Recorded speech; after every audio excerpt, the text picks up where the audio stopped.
The famous Hawaiian hand sign, the Shaka, which signifies peace, friendship, and the aloha spirit for locals, have gone global.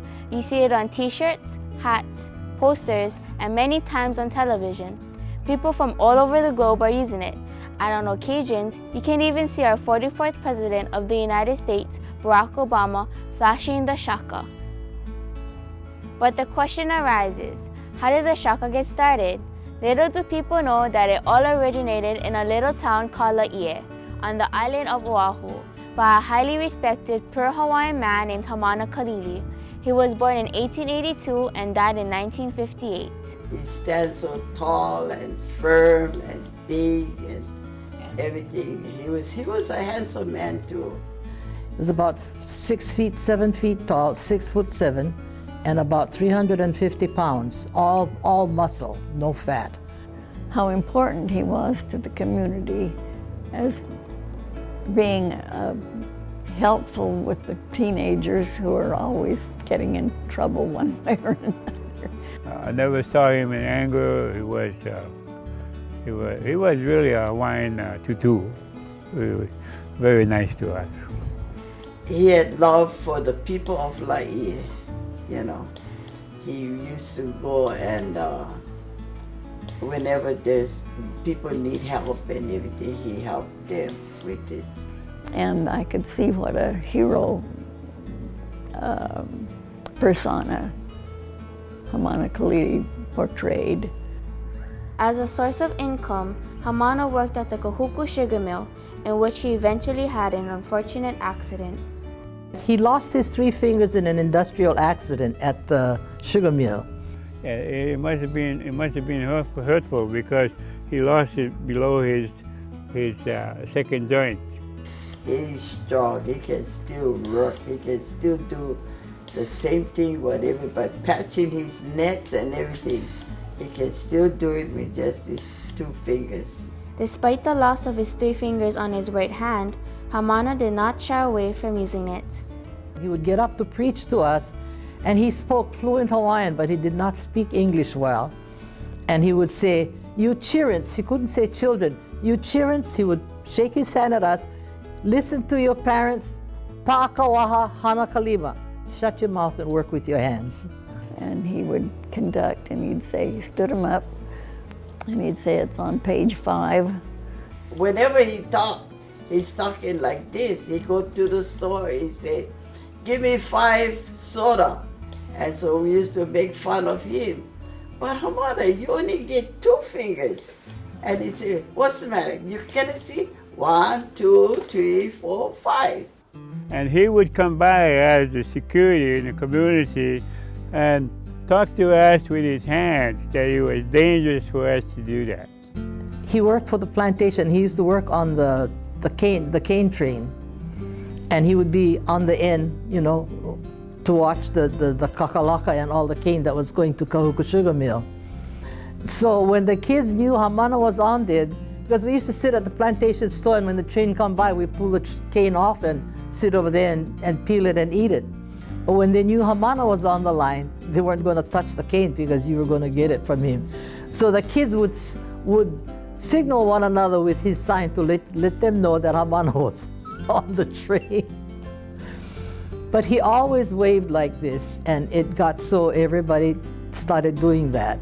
The youngsters in the community would often wave the Shaka to the good-natured father figure Hamana, calling him DEA, which stood for District Attorney, in reference to a character on a popular television show during those days. One of his nicknames was Hamana DA because he was kind of the one that kept the kids out of trouble in the community. Hamana DA is what we used to say, District Attorney. Hamana DA, you know. Well, we would call it Hamana DA, which means a district attorney, like a security person. Or we would just call him Hamana DA, and we would laugh with him, and we would imitate him as he was scolding us with his hands. In its infancy, the word Shaka was never used. Instead, the locals would flash the sign and shout out a mixed English Hawaiian saying which signified the same meaning as of today. But us in Laie, growing up, we used to say, right on the kini popo, right on a ball or something like that. And that's what we used to use. It's a friendly gesture, and I think that that's important, that it's got all of those different feelings all wrapped up in the sign. And I think that, some other hand signs are not that nice, but this is a nice sign, and it's a very good, uplifting, happy sign. The Shaka soon caught on like wildfire and jumped to other communities throughout the island. So I saw the children in the community way before Shaka had spread throughout the island. I saw the kids in Laie doing the Shaka sign. And then the kids in Laie, the football team, played the other football teams around the island and carried this with them.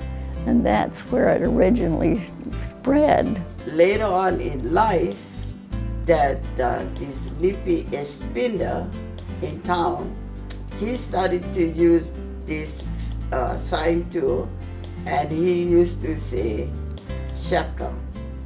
And then Fussy, when he was running for mayor, he started to use the word Shaka. So everybody started using the word Shaka. Although most people are unaware of the origins of the Shaka, the old-timers of Laie will be sure to let you know where and who started the Shaka. I wanted everyone to know where it started, and that it started in this little community of Laie with Hamana Kalili. This is how it was originated, right here in Laie, because of his fingers. What anybody say, when we see in the mainland they're using this sign, we know that the sign came from Laie. It originated in Laie with my granduncle. Thank you. He was such a special man. He was so kind, so loving, so Hawaiian. But he was a wonderful kupuna. Yeah, he was.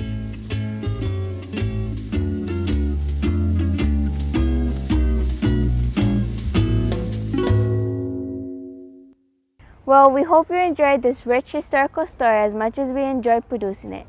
The knowledge and relationships that we fostered with our kupunas in Laie are also rich and invaluable. We want to say a great mahalo nui loa to all of them.